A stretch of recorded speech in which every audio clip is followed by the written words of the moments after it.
Hello, this is Becca from Willow Hill Designs, and I just thought I'd pop on quickly and show some progress on my March page for Roxys Journal of Stitchery. And this is where I am right now. On this page, I have stitched a little bit of this doily down with some Karan little water lilies silk floss, which is really beautiful. I love it, and it's variegated, so it goes from sort of blue greens to purples and then pale greens. It's really very pretty. And I did just a little kind of a wrap stitch with a very pale salmon right around here, and then stitched down this little label. And then I just kind of did some messy cross stitches here on this piece of fabric. And on the house, I did some seed stitching up here and just a very little teeny back stitch in ivory to sort of outline the house and the window. And I don't know, I may do some more there, I'm not sure. And I also began to do some satin stitching around the leaves or over the leaves. These leaves that I put on here that I cut out of fabric are kind of a nice template where you don't really have to draw the leaf on over, say, a bumpy doily or bumpy fabrics, different textures. It's nice to just place the leaf down and then use it as a guide for your satin stitches, so that's kind of worked out nicely. And then for this flower, I decided that I wanted another flower in front of it because I wanted to have 3 butterflies on there. And so I cut out another piece of this flower fabric, and I used some batting on the back. This is an iron-on fleece, but I could have also used some batting. I had some, this is the fleece that is iron-on, Pellon, and this is a batting. This was a little bit thick, I thought, so I decided to just use, maybe I'll use a little tiny piece of the batting as well, but I'll definitely have the Pellon ironed on, and I think that kind of gives it a little bit of dimension. It brings that flower forward a bit, so it might be nice to have that butterfly on that flower. And I also used that on this other flower here. This flower had a steam-a-seam 2 on the back of it, and I also cut out a little piece of that batting and put it behind the flower, and then I just pressed the iron down and it sort of held the edges. So I don't know if you can tell, but this flower has a little bit of relief or dimension to it. So I thought that kind of gave a nice little, it kind of went with the leaves where everything's not flat. And that flower I'll do the way I did these flowers on February's block. I just did a single strand of floss around these flowers and little tiny French knots, and I think that just kind of gave it enough definition because they are small, and I think it just makes them look, just brings them out a little bit. So I'll do that on this flower as well. And so this will be here.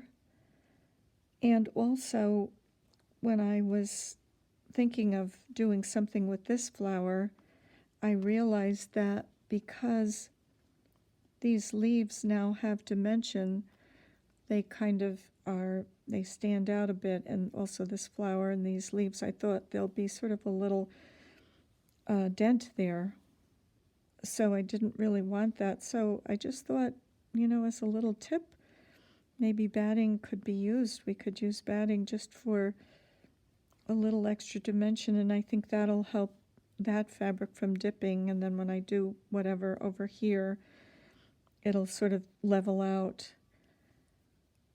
So I kind of like that idea with the batting. I thought that might be fun if you had a little bird and you wanted to give its breast a little dimension or its wing, or if you had a bunny or a hedgehog or something, and maybe a little tiny piece of batting behind it might give it a little dimension and make it kind of interesting. So that was a thought.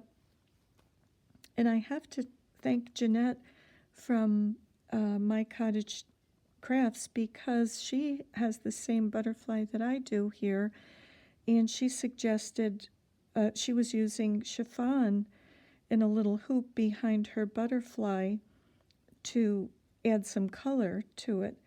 And I thought that was such a wonderful idea, because this is such an open weave that the colors just may go through or fall through. Your colors might be lost. So I thought that was a clever idea. Thank you, Jeanette, for that idea. That got me to thinking about the butterflies that I'll be putting on here, and I thought, I feel like I'm cheating just using the butterflies and having the fabric do all the work. Being that this is a slow stitch project, I thought I should do some stitching on the butterflies. So Jeanette's idea gave me an idea to use this water-soluble stabilizer. It's by Solvay.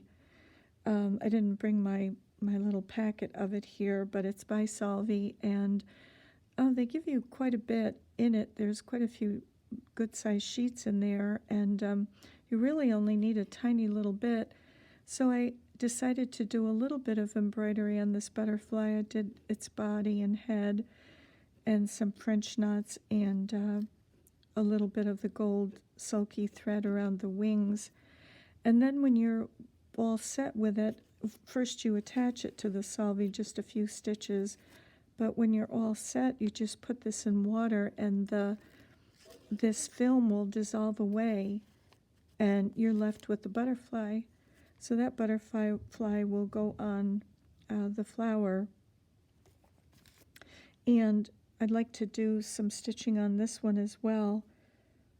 This is kind of a dark butterfly, and I thought I might do maybe some robin's egg blue, maybe stitches or French knots, or maybe some gold around the edges here. And I already had these butterflies cut out. I suppose it would be easier, of course, to cut a big piece of fabric and then put your butterfly in a hoop and stitch it. But since I had already cut them out, I said, gee, how can I add a little bit of stitching to them without it being too difficult? They're surely too small to hold and stitch on. So I thought that the Solvay was a great idea. So far, it was really very easy to stitch with this, and I'll dissolve that. And I've used this before with applique on quilts, and there doesn't seem to be any problem with it. So I will definitely do this on the other butterflies as well. And I also, since the last video, found this little fairy, and I just think she is adorable.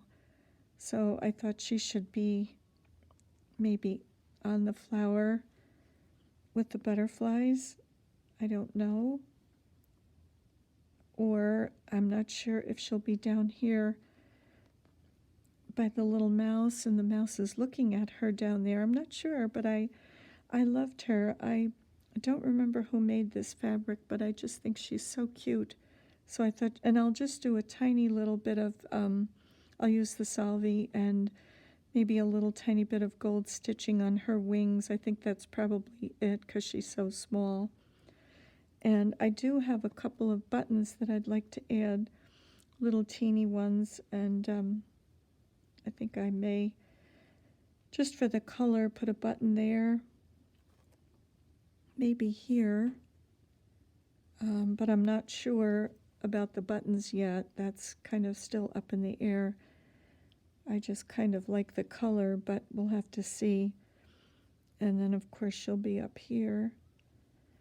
And I also just thought I'd share quickly the way that I store my floss. I don't know, I happened upon these stitch bows, and I just think they're wonderful. I really love them. They make storing my floss so easy. It looks like this. It has an arm on it, and I just put my floss on there, and you just snip off the number from your label and put it on there. I put a little tape. Sometimes they're big and they'll come off. But I have a vintage DMC cabinet with drawers, and I store my flosses in there, so it's kind of nice. And I can also look at the numbers, and if they're running low, I'll know what to order. And it does save time bobbinating. I used to put them on little bobbins, and it took so long. Maybe I can show you how easy it is. It's fairly quick, if it'll work out here on camera. Just take your little labels off and separate your thread, and just take the stitch bow and put it on. Oop. Trying to look around the camera here. Slip it on each end, and that's basically it. And then I take this little label here, and I just cut that number off. You can slip the whole label on, or you can just snip it off. But it's an easy way to store your floss, and I just thought I'd share that. I happened upon this one day, and I don't see it very often. Most people use bobbins, but I just like to get to stitching, and this is very quick and easy, so I thought I'd share that. But, well, thank you very much for watching, and I hope something maybe inspired you, maybe some batting or trying some salvie. But thank you very much, and see you next time. Bye-bye.